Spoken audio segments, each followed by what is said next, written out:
After I had fallen over, Mia instantly stopped her laughing and swaying about. In a robotic motion, she turned around and gazed at me as I lay on the floor with blood running down my mouth. Something was wrong. All her symptoms had completely vanished. She looked just as calm and collected as she did earlier. Mia? Cough, cough, cough. Are you alright? Of course. I'm just fine. Hee hee hee. But Tristan doesn't look too good. I wasn't sure what was going on. I didn't know why Mia seemed unwell one moment and then healthy the next. All I knew was that I had the virus, and as long as I remained out in the hall, Mia was more susceptible to getting sick as well. Mia, I'm going into the classroom now. Cough, cough, cough. Please stay out here until help arrives. I clung to the walls as I struggled to get to my feet. It was strange. Even though it took me longer to get sick than the others, I was hit with all the symptoms at once. Guys? Room for one more? I'm coming in now. Guys? There was no answer. I struggled to grab a hold of the door and pull it open, but I was so dizzy that I could barely stand. Guys? Can you hear me in there? Can someone please open the door? Still no response. I can hear them coughing anymore. This is bad. There might be. Dang it, there was no other choice. I need to get in there and help them, but I was too dizzy to open the door. Mia, help me get this door open. Mia casually walked over from the window and opened the door.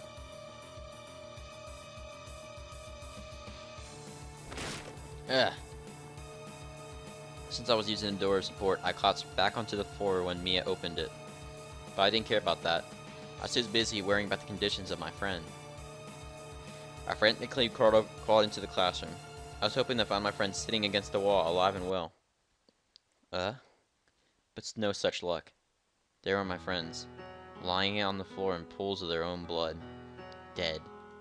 They were all dead. No. No! No! Ah. Cough, cough, cough. Cough, cough, cough. As I howled in agony, I continued to cough up more and more blood. It wasn't long before I collapsed flat on the floor again from fatigue. It was strange. I'd seen plenty of films where the main character finds out that their friends or family had been killed, and then they looked up at the sky and screamed things like no and why in anguish. I'd always thought those types of films were really hammy, and that nobody would actually do that in real life. And yet here I was. My friends were dead, and I was doing the exact same thing. This is a life experience I could have done without. Pant, pant, pant. Sob, sob, sob. Why did this happen?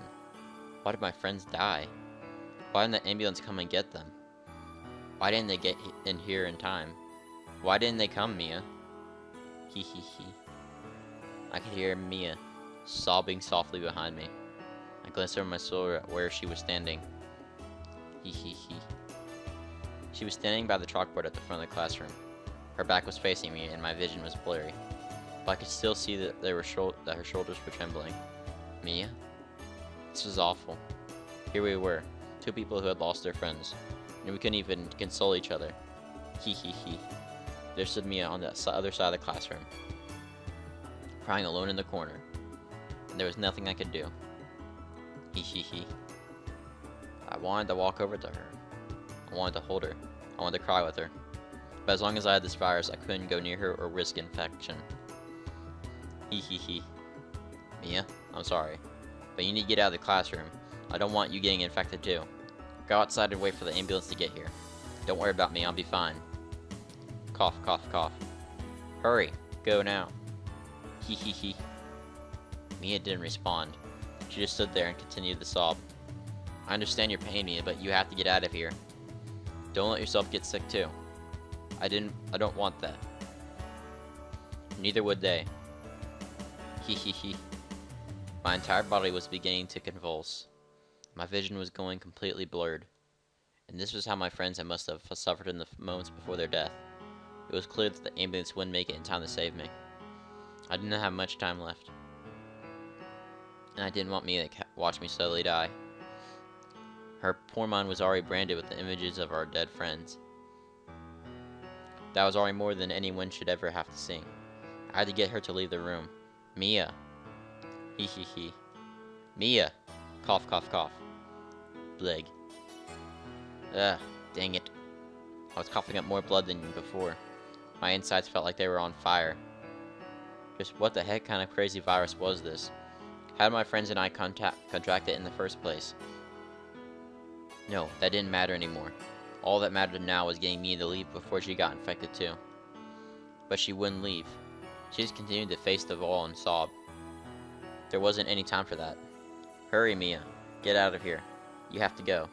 Quickly, before you get sick. Hee hee hee. Run. Hee hee hee. Run away. Hee hee hee.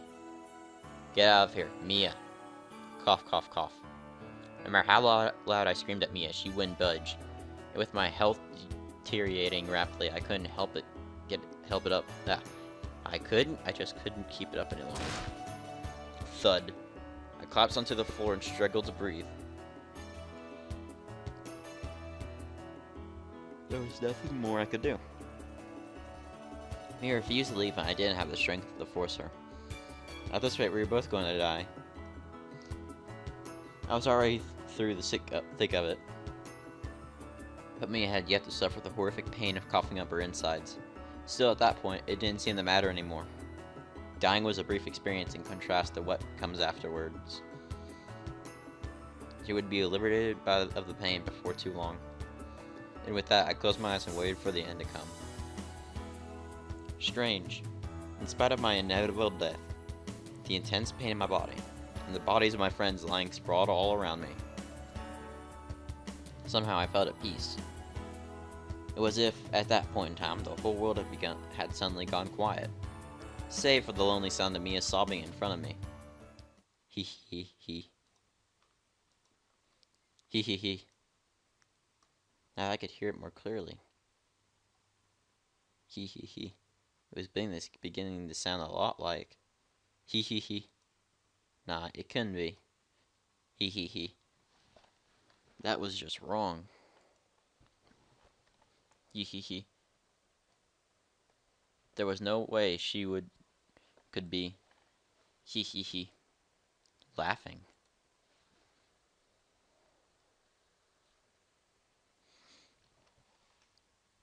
I opened my eyes and lifted my head up.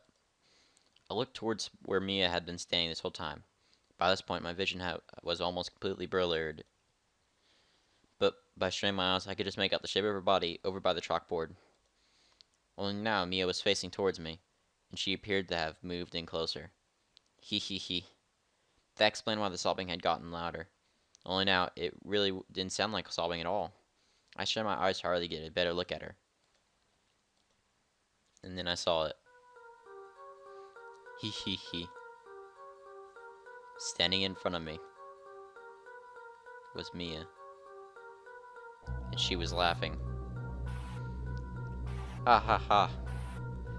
But it wasn't the same giggling type of laughter, like when we were all playing together at lunch. Ha ha ha. It was completely different kind of laughter. Ha ha ha. And as it grew louder, ha ha ha, began to sound more cold, more menacing. Ha ha ha. More evil. Oh, that face. Ah ha ha ha ha. I couldn't believe what I was hearing. Here we were in a room with 4 dead people and 1 dying person, and Mia was laughing it up like it was one big great joke. There was no way she could be this malice. It had to be a symptom of the virus. Earlier on, when Mia was giggling outside, I figured that it was because she was exhibiting signs of infection. But before we went to the classroom, she had stopped giggling and reverted to her normal self. Then, after we entered the classroom and found the boys, she started up again. But if that was the case, then why weren't these symptoms present in me and the others? Why did we all bleed out our mouths while Mia only had a mental episode? Why was she still fine while the others were dead? It didn't make any sense. Who are you trying to kid? You know dang well that what's really going on. The answer has been staring at you in the face this entire time.